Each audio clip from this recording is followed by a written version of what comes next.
Tak terima ditegur karena geber motor, ini tampang dua pelaku penusukan pria di Koja hingga meninggal. Polisi menangkap dua pelaku pembunuhan pria di Jalan Langsat Koja, Jakarta Utara pada Rabu 6 September dini hari kemarin. Kedua pelaku kini sudah ditetapkan tersangka masing-masing ialah Prestian Adil Wicaksono 25 tahun dan Ilham Ciputra 21 tahun. Mereka berdua dihadirkan dalam konferensi pers di Mapolsek Koja, Jakarta Utara dan kini sudah mengenakan baju tahanan. Kapolres Metro Jakarta Utara, Kombes Gideon Arif Setiawan mengatakan, kedua tersangka ditangkap dalam waktu sekitar 4 jam setelah kejadian masih di sekitar wilayah Koja. Pembunuhan ini berawal saat ketiga tersangka yang dalam pengaruh alkohol melintas di Jalan Langsat Rabu dini hari pada pukul 4.00 waktu Indonesia Barat sambil menggeber motor.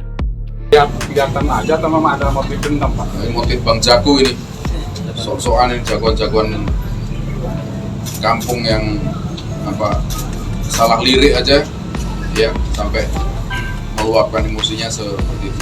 Kenapa bisa seperti itu? Keduanya dipengaruhi oleh alkohol, ya. Jadi, dalam kondisi yang tidak sehat. Saat itu di depan warung ada dua korban yang sedang duduk-duduk dan merasa terganggu dengan ulah ketiga tersangka. Korban Octavianus 20 tahun lantas menegur para tersangka, namun mereka tak terima. Perkelahian pun terjadi awalnya antara korban Octavianus dengan ketiga tersangka. Maksud hati melerai dan membela temannya, korban Rizky Alam 27 tahun malah terkena tusukan oleh tersangka Prestian. Korban tewas karena kehabisan darah setelah badik menghunus pahanya. Hasil otopsi bahwa yang meninggal dunia atas nama RA itu mengalami luka di paha yang mengenai pembuluh nadi besar. Jadi kehabisan darah dan meninggal di TKP. Dan yang satu alhamdulillah masih bisa dilakukan perawatan, dilarikan ke rumah sakit mendapatkan perawatan intensif dari dokter. Kapolres Metro Jakarta Utara, Kombes Pol Gideon Arif Setiawan mengatakan, para tersangka tak bisa mengontrol emosinya karena di bawah pengaruh minuman keras. Mereka pun berlagak seperti jagoan lalu langsung menganiaya korban secara membabi buta.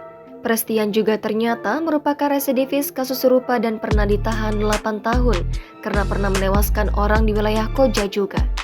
Di sisi lain, tersangka ketiga Teddy Setiawan yang saat ini masih buron berperan melempar batu dan menghantam kepala korban menggunakan botol beling.